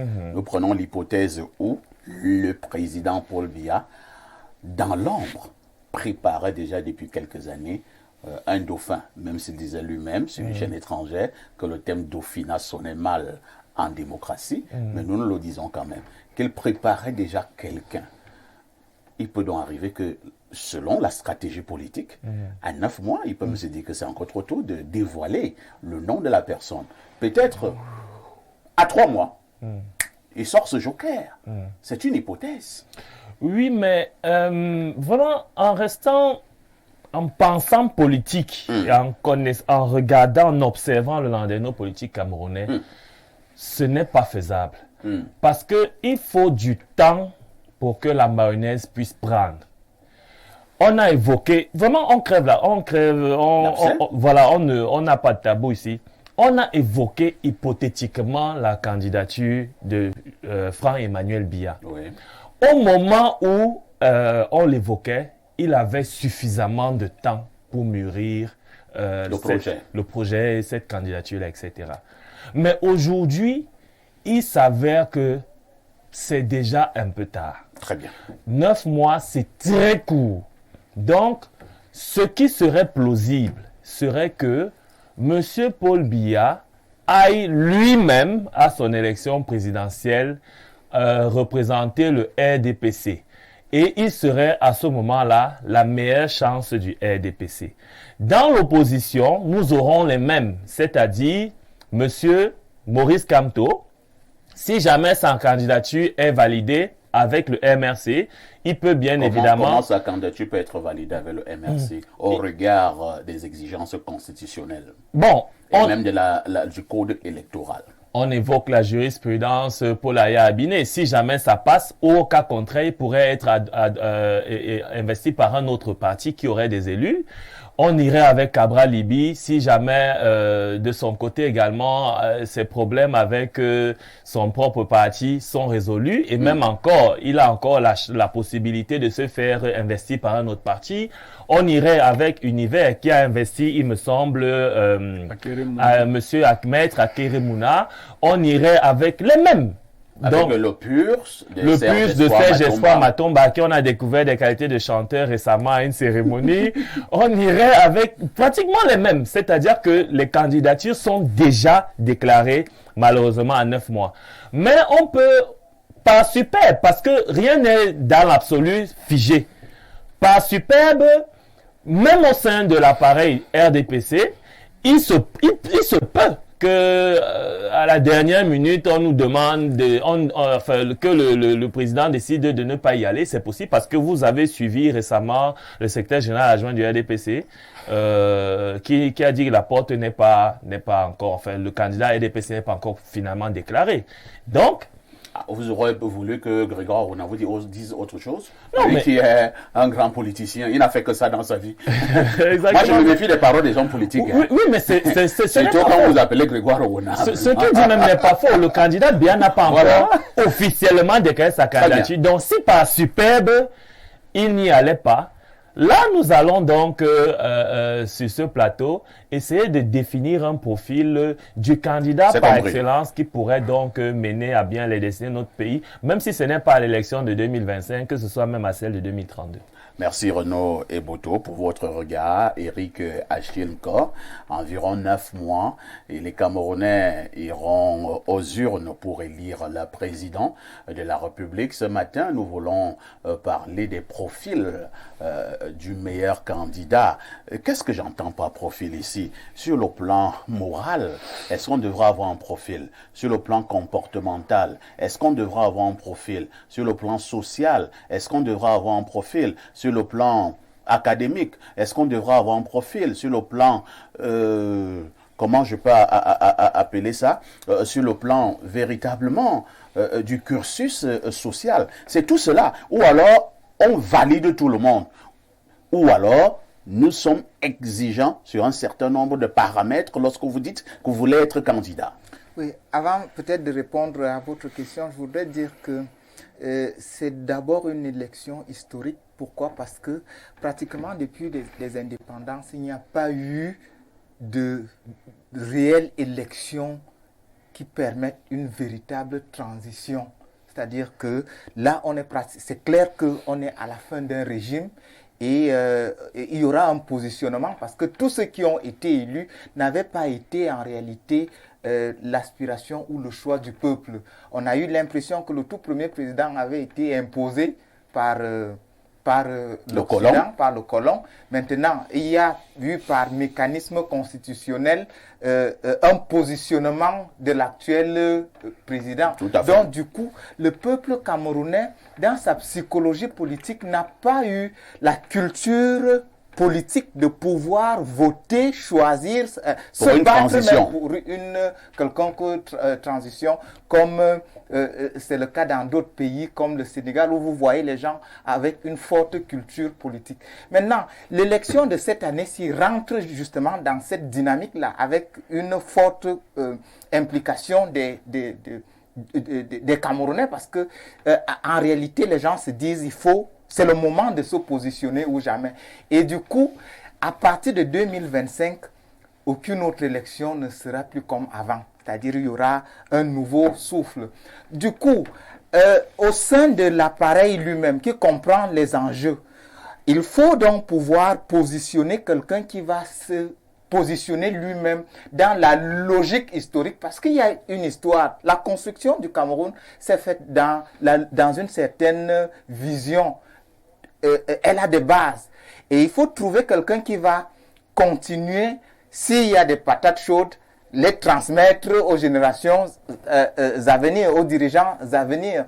Du coup, parler de profil ici me semble important. Pourquoi? Parce que déjà, on ne peut... Vous voyez comment ça se passe là, tout autour. Ce qui s'agite par le verbe, par des actes, semble être matraqué. C'est-à-dire, vous voyez comment on crée même, il y a par exemple le PCRN, vous voyez comment il y a un conflit qui est né de nulle part. C'est un conflit qui ne doit pas exister quand on comprend la logique à travers laquelle il a été élu. On peut avoir quelque chose contre Cabral, Libye en personne, mais on ne saurait essayer, n'est-ce pas, de créer cette crise au sein de son parti politique, parce que on se dit que lui, c'est l'espoir de la jeunesse. À côté de ça, il y a par exemple Maurice Kamto. C'est l'espoir de la jeunesse? Oui, il est jeune, en réalité. C'est l'espoir Matombo aussi est jeune. Hein? Je parle de Cabral Libye qui est jeune. Il est aussi jeune. Espoir Matomba n'est pas vieux. Oui, maintenant, il n'est pas vieux. Je voudrais opposer. C'est deux candidats que je suis. Et je peux les opposer pour dire que voilà, il y a un qui est un peu plus pondéré, un qui est un peu plus responsable. Et je parle de Serge Matomba, qui est quelqu'un, qui est un bâtisseur en réalité.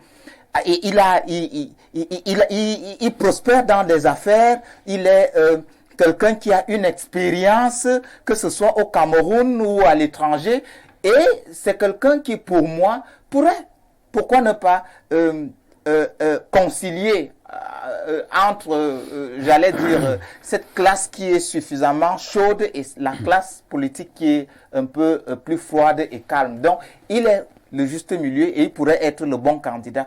Par contre, l'autre, on voudrait justement l'asphyxier parce qu'il est rude. Et il a ses moyens et ses mécanismes de positionnement à lui.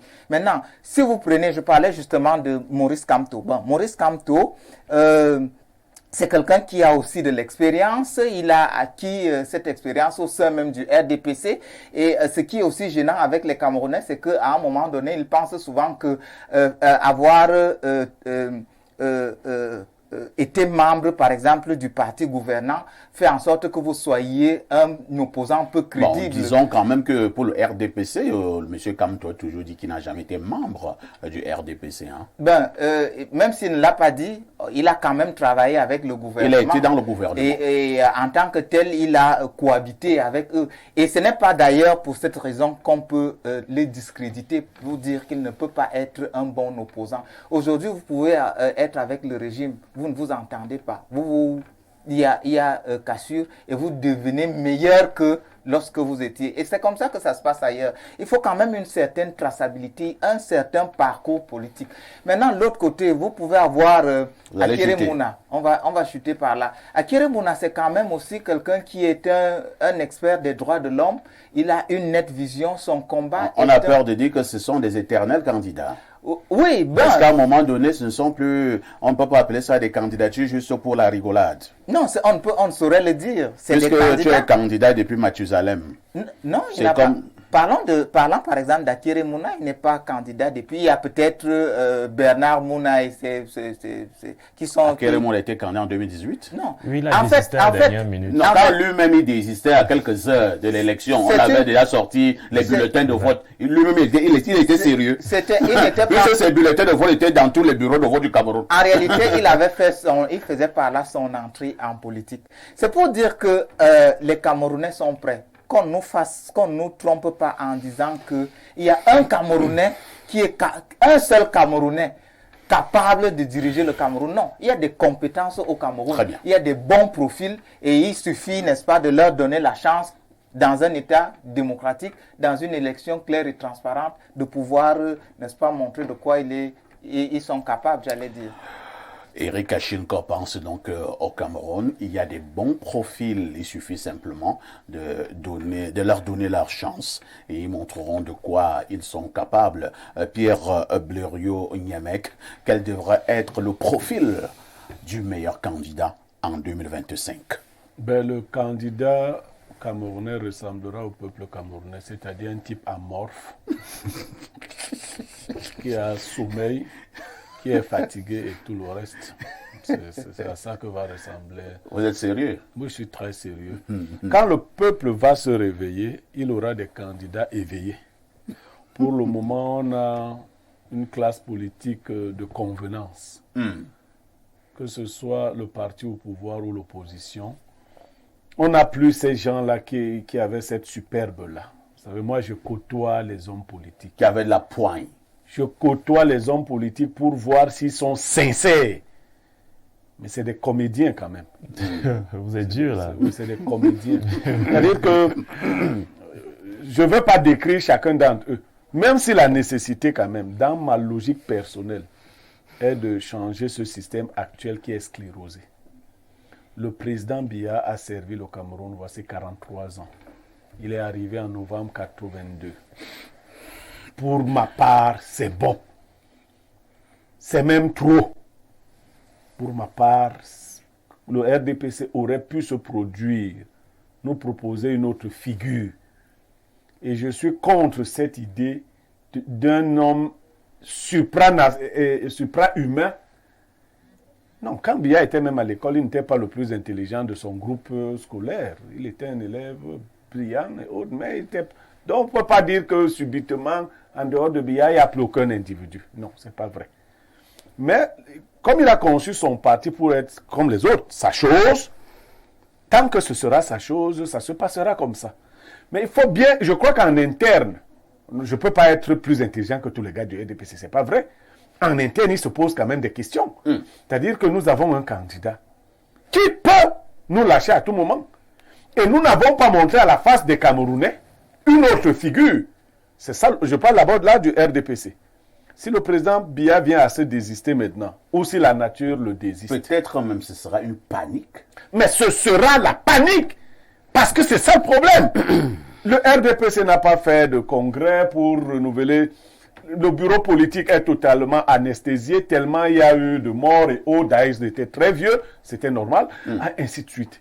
À l'intérieur du RDPC, il se posera un grave problème de succession. Ce d'autant plus que lui-même s'est entouré de gens. Vous avez suivi la dernière vidéo de Kavaï et Djibril? Mais est-ce que... cette vidéo a quel souci? Ici. Kavaï est en train de parler. Ici, des fois, je ne sais pas, j'ai mal. Mal pourquoi? Vous voyez le comédien... Non, c'était pas la comédie. Il était en... Je ne sais même pas. Même les gens du Grand Nord doivent être choqués d'être représentés de cette façon. C'est terrible quand même. Heureusement que Niad, lui, ne parle même pas. Parce que c'est parce que ça donnerait. Bien le plus en forme de toi. En passant même d'abord, Niad est où? Niad, je ne sais pas, mais lui, même quand il est là, je suppose que c'est... Voilà, lui, il a de la dignité. Attends d'abord, Blériot, voilà un problème que nous devons aussi poser. Niad est perdu depuis. Mais moi, j'ai vu ici, quand quelqu'un apparemment s'est perdu, la République a failli s'arrêter. Est-ce qu'on pense que M. Niadi Fedji, en sa qualité de président du Sénat, en temps normal, on ne devrait pas savoir là où M. Niadi se trouve? En temps normal, il ne sert pas souvent à grand-chose. Comment ça? Donc, je veux dire que lui, au moins, il a la décence de ne pas prendre la parole. Vous voyez, Cavaille, on disait... Non, le très honorable Cavaille est un très grand orateur. Non, on dit Ça, que les musulmans ne boivent pas. Mais est-ce qu'elle boit? La vidéo donnait l'impression non. d'être dans des états, je ne sais pas. Il était relax. Non. Donc, voilà le RDPC. Le secrétaire général du RDPC, Monsieur Jean Kueti. C'est un type des années 40 aussi. Donc, là-bas, on a piégé tout le monde. C'est un type des années 40, Kueti. Oui. Tu vois ça? C'est la sorcellerie. Dans un parti de sorcier, tu mets d'abord ça de côté. Non, on ne va pas dire c'est un parti de sorcier. Tu viens maintenant au niveau de l'opposition. Le fait d'être vieux ne veut pas dire que tu es sorcier. Non, voilà. Tu viens maintenant au niveau de l'opposition. Le problème avec certains opposants, parlons de Maurice Kamto, il aurait pu être un bon profil. Mais le narcissisme qui habite cet homme est inquiétant. L'un de ses collègues là en politique, qu'on appelle qui, la Jean Nietzsche, quelque chose, quelque chose comme ça. Bon, le gars, on dit qu'on veut mettre un truc sur pied, il dit que bon, on a déjà le truc sur pied, le candidat c'est Kamto. Mauvais départ. Est-ce que c'est comme ça qu'on met sur pied des coalitions qui doivent marcher? Le jeune Cabral, par exemple, on dit que lui tape sur tout le monde. Oui.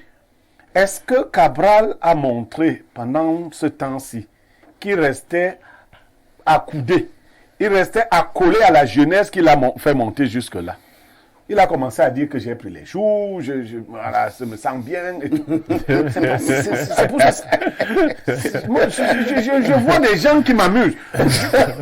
Non, c'est pas bien. Je dis que Biya nous a eu. C'est pour ça qu'il va prendre 2025. Il nous a eu. Donc, attendez un peu. Donc Paul Biya va prendre 2025. Il va prendre. Mais moi, je vais le combattre en 2032. Mais sera. Tu seras candidat en 2032. Bien sûr. Le annonce donc sa candidature pour 2032. 2025, Biya nous a eu.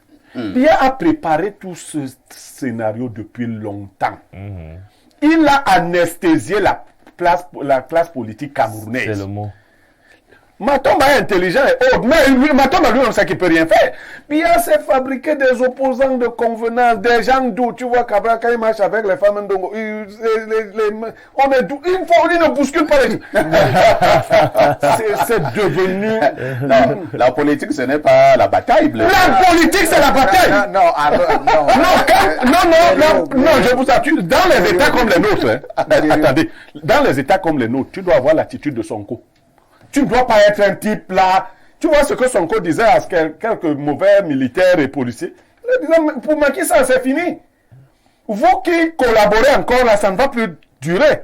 Et j'apprécie son caractère républicain. Il a compris que ces gens, l'armée est aux ordres de celui qui a le pouvoir. Donc on ne devient pas président ou premier ministre pour dire qu'on se vend de... L'armée se met à ton service. Mais tu n'es pas là pour collaborer avec les gens là. Tu pars comme Fundi dansait avec Grégoire on a à un moment donné. Non, il dansait avec sa femme. Mais la femme de Grégoire, c'est Grégoire. Donc, tu vois tout ce désordre politique. Ça fait que c'est pas la guerre. C'est la guerre. On peut s'opposer. Achim Kor, je vous assure, dans nos États, l'opposition, c'est la guerre. Ce n'est pas c'est pas l'univers de doux sentiments. C'est pas que je t'aime moi non plus. C'est la guerre. Tu dois leur montrer que tu ne collabores en rien. Très bien. Tu ne fais pas les petites affaires, tu n'es pas avec leur femme en train de danser, tu ne danses pas. Paix à son âme, ni John Frondier. Ben, il dansait très bien, hein? Oui. Langoureusement avec la femme du ministre Grégoire Constance. Et c'était bien. On dit d'ailleurs bonjour à Constance. J'aime te dire qui apprécie bien ce que nous faisons. C'est ma tante, hein? Ah bon? C'est ma tante. Ah, d'accord. Oui, c'est ma tante. Je frappe, tu vois, non? C'est pas elle qui danse avec Frundi, c'est Frundi qui danse avec elle. Fabrice Guiego, ce matin sur Espace Binet, nous essayons d'explorer les profils des candidatures en 2025. Si je m'en tiens à ce que Blériot vient de démontrer tout à l'heure, hein, c'est inquiétant. On a l'impression que pour l'heure, nous n'avons pas encore le meilleur profil.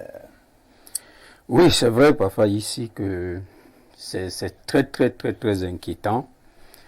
Le meilleur profil déjà devrait être un homme dans lequel la jeunesse se retrouve. mais quelqu'un qui n'a pas assez de casseroles, qu'il traîne à gauche, à droite, surtout une personne aussi qui n'a pas eu de relations incestueuses avec le régime actuel. Ouais. Parce que lorsque nous regardons le régime actuel, nous voyons qu'il est à la fin, c'est-à-dire qu'il ne peut plus rien faire. Blériot dit qu'il est sclérosé. Oui, tout à fait. En fait, il ne peut plus rien apporter malgré tous les efforts qu'ils essayent de faire. Ouais. Il n'y a plus d'innovation. Ils sont arrivés. La fatigue du système se fait voir. Donc, ils ne peuvent plus rien. En fait, de toutes les façons, la jeunesse ne se retrouve pas à l'intérieur. Bon, pour LDPC, c'est quand tu as 61 ans quand tu es jeune. Oui. Mais pour les jeunes qui essayent de se démarquer en politique, c'est un peu difficile parce que le régime s'entend la menace, met tous les pièges et déroule, comme ils disent souvent, leur rouleau compresseur contre ce dernier. Mais c'est vraiment inquiétant parce que la jeunesse ne sait plus, mais de toutes les façons, il faudrait que le régime change. Quel que soit qui on va mettre. Non.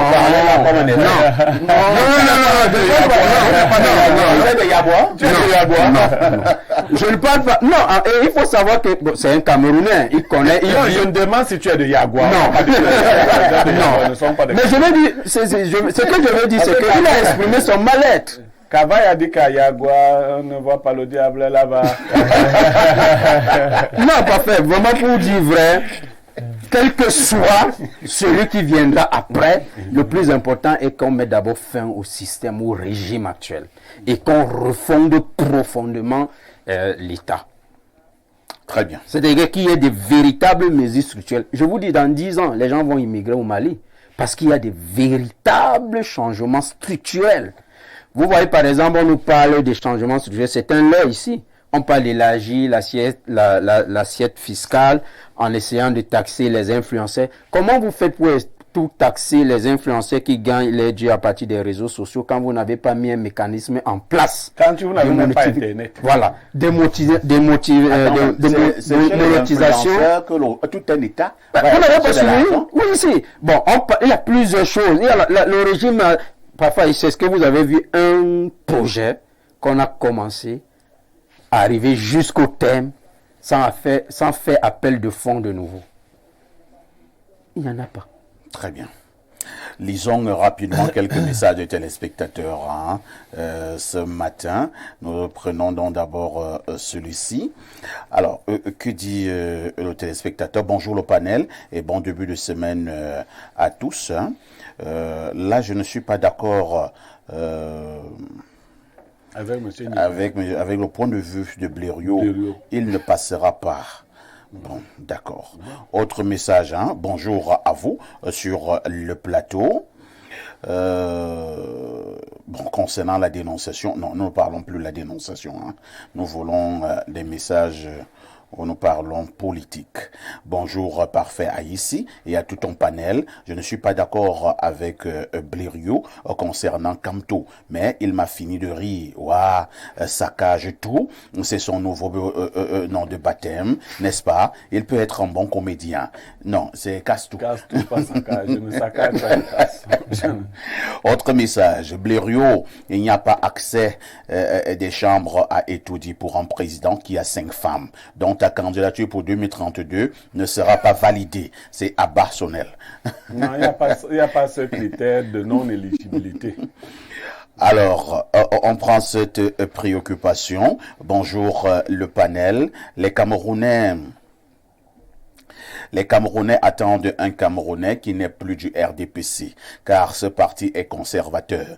Le candidat que nous attendons doit être visionnaire, intègre et compétent, transparent, avec un engagement fort contre la corruption que le RDPC n'arrive pas à éradiquer, mais qui ne fait que croître et devient une gangrène sociale. Un bon candidat devrait avoir une vision claire et inspirante pour l'avenir du pays, avec la capacité de mobiliser et d'unir les citoyens autour d'un projet commun. Il devrait être ouvert aux idées et aux préoccupations des citoyens, avec une capacité à écouter et à répondre de manière constructive. suivre. Enfin, il devrait être fermement engagé envers les valeurs démocratiques telles que la liberté d'expression, la liberté de la presse et la protection des droits de l'homme. Le candidat du RDPC respecterait-il ces valeurs? C'est Didier depuis Kribi qui envoie cette préoccupation. Nous prenons un autre message. Bonjour Perfecto, le chef des chefs du chef des modérateurs TV. Le meilleur profil des candidatures du Cameroun pour 2025 doit être le candidat le plus modéré et pondéré, qui peut prendre en compte à la fois les questions anglophones, francophones et pourtant une vision de changement et qui a un esprit de pardon sans être rancunier. Ce candidat devrait être le docteur John Gouté. Il résume tout. C'est Rodrigue de Niabizan. En 2025, qui a dit ça au RDPC? John Gouté de RDPC. Autre message ce matin, Perfecto. Bonjour, hier j'ai croisé le docteur Richard Macron quelque part. Je lui ai posé la question de savoir pourquoi il ne vient pas à Info TV. Il m'a répondu sec que tu ne l'as plus invité depuis 5 ans. Maintenant, à moi de te poser la question, et pourquoi alors? Pourtant, si tu associes Owenangini, Richard Macron, Blériot Niemek, Valère Bessala, ce sera la mort de l'audience en télévision. Gaston Ahanda, Dinfis Etoudi de Metomba. Bon, concernant le docteur Richard Macron, nous ne parlons pas de nos choses à la télévision. Richard, je vais t'appeler. Autre message. Allons au plus 33, hein, c'est la France. Bonjour Perfecto, notre papa Blériot, dont tu veux me dire qu'on doit attendre encore 2032 pour être bien au pays. Alors, je t'attends pour me projeter au pays. Oui, mais je préfère être objectif. Et Botolo disait, les gens ont pris du retard toujours dans les blagues. Faut pas tromper les gens à 2 mois, je vais faire ceci. Non, non. Bonjour Parfait, ici est ton panel. Je te suggère s'il te plaît de commencer par organiser les débats entre les représentants des partis politiques. Ces débats vont à coup sûr donner une certaine visibilité sur celui-là, ce qui le peuple pourra compter. Ne nous leurrons pas, il y aura un monsieur qui va sortir malgré les pièges du régime. Une fois vous le faites, certainement les autres médias suivront. Bonne journée, c'est Clark de Douala qui envoie cette préoccupation. Merci Clark. Alors, il ne nous reste plus beaucoup de minutes à passer ensemble. Hein? Alors, je voudrais que chacun puisse avoir une minute et demie. Je recommence par Renaud Eboto. Renaud Eboto, le Camerounais que vous et moi nous avons besoin d'avoir un président de la République. Maintenant, est-ce que pour l'heure, les profils peuvent garantir cet espoir?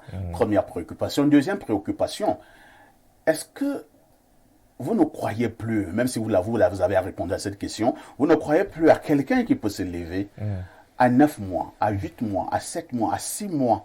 On a vu ça ailleurs, hein? C'est-à-dire un monsieur est venu de nulle part. De nulle part.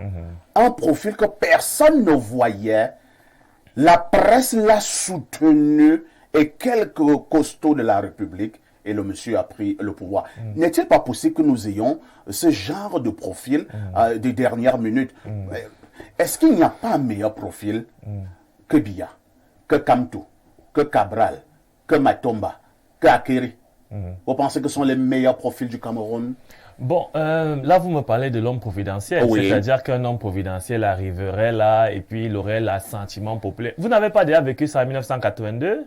Un homme providentiel qui arrive. Non, en 82, c'était pas ça. C'était presque ça, Blériot, en 82. Non, en 82, moi, j'ai causé avec ma feu maman, j'ai causé avec mon père, j'ai causé avec d'autres dignitaires de la République. Blériot, il y avait des gens qui étaient à l'école, au lycée ou bien aux étudiants, qui vous disent qu'ils ont couru de l'Assemblée nationale à Etoudi à pied parce qu'ils accompagnent le président Paul Biya. Ils applaudissaient pour le président Paul Biya.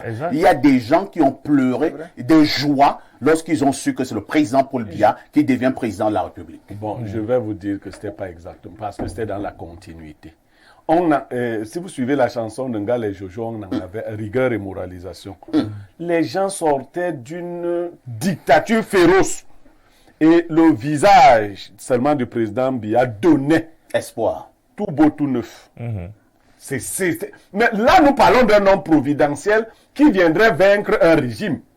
Est-ce que Biya a vaincu le régime d'Aïdjo? C'est ce que j'ai dit. Non, Biya n'a pas vaincu le...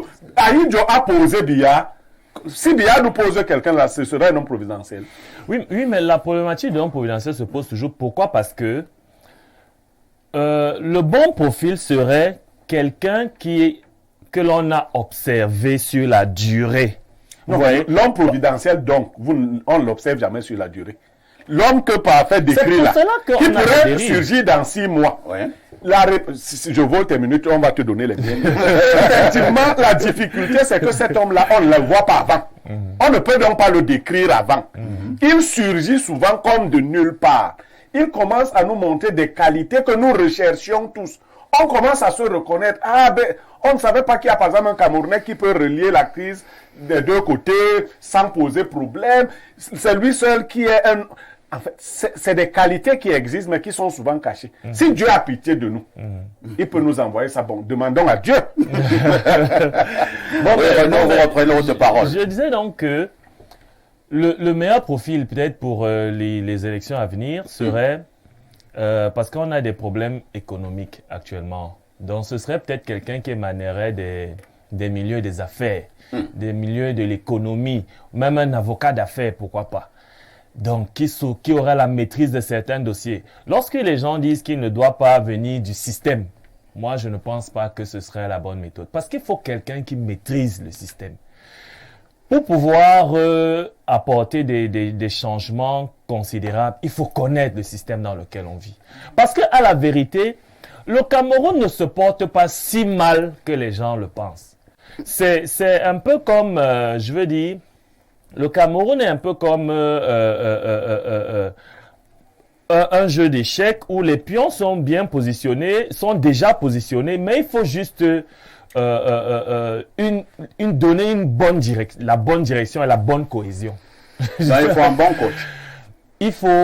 On a peut-être des bons joueurs, mais il manque de coaching. Les bons pions sont placés déjà, mais il faut maintenant la bonne cohésion d'ensemble. Ça veut dire qu'il y a des choses qui sont faites, mais sans cohésion, il y a comme une volonté, il y a comme une main noire sur notre pays. Qu'elle soit exogène ou endogène, il y a comme une main noire qui fait en sorte que quelque chose ne marche pas. Et donc, le bon profil donc serait celui qui émanerait des milieux des affaires pour permettre à la population camerounaise de respirer un peu, d'avoir un meilleur aide, d'avoir un panel aménagé plus large et voilà. Il peut venir d'un milieu qui n'aime même pas des affaires, mais le milieu des affaires le soutient. Par exemple. Ça se passe comme ça aux États-Unis. On l'a vu avec les gens comme les Barack Obama, pour ne prendre que cet exemple. En passant, le président Donald Trump prête serment ce jour à Washington en sa qualité de 47e président des États-Unis. Donc le républicain Donald Trump prête donc officiellement serment ce jour. Mais oui, pour chuter, donc je dirais que à 2025, nous irons avec les candidatures que nous connaissons. Parce qu'il serait difficile de trouver quelqu'un qui sortira en 8 mois et viendra, dont on aura Campo, aussi, Cabral. Aussi. Oui, aussi, il va aller, non? Akere. Paul Biya. Eric Achilka, beaucoup disent que non, le président Paul Biya est déjà ci, est déjà ça. Maintenant, quand nous faisons dans la récitation nos candidats, là, ça devient une récitation. C'est-à-dire que aussi, Camto, Cabral, Espoamatomba, Akere. Vous pensez que même le peuple là est véritablement encore avec vos candidatures là? C'est ça justement le problème. Parce que les gens pensent que quelqu'un viendrait du ciel ou non. Il faut éviter de croire qu'on aura un président qui n'est jamais dealé avec le régime. C'est pour ça qu'on échoue. Je suis d'accord. Disons-nous que même si c'est au sein du RDPC, on peut partir du RDPC devenir un très bon opposant et gagner cette élection. De toutes les manières... Pourquoi même devenir opposant? On peut être investi par... Non, je dis, quelqu'un peut se désolidariser, par exemple, du RDPC... Pour être investi alors que bien et devenir un bon président. Donc, ne faisons pas toujours allusion à ça, sinon c'est un aveu d'échec. Mais maintenant, ceux-là, je pense qu'il y a... avec d'autres Camerounais, parce qu'on est en démocratie, ceux-là ont des profils chacun a quelque chose qu'il peut apporter, mais en réalité, tout devrait se retrouver dans le projet de société qu'on aura exposé ou expliqué au peuple depuis 2018 jusqu'à en 2025. Mais maintenant, il faut que celui-là qui va prendre le pouvoir soit capable de rectifier, c'est-à-dire il faut une main forte pour pouvoir sauver le Cameroun. Quand on voit les mentalités, la dépravation des mœurs dans nos rues, on se dit non, il faut une dictature, quelqu'un qui va venir, une dictature éclairée, c'est-à-dire quelqu'un qui viendra avec la chicotte pour vous dire que non, ici, là, vous avez violé le feu. Et même si vous êtes un homme en tenue, l'homme en tenue est celui-là qui doit justement prêcher par le bon exemple. Très bien.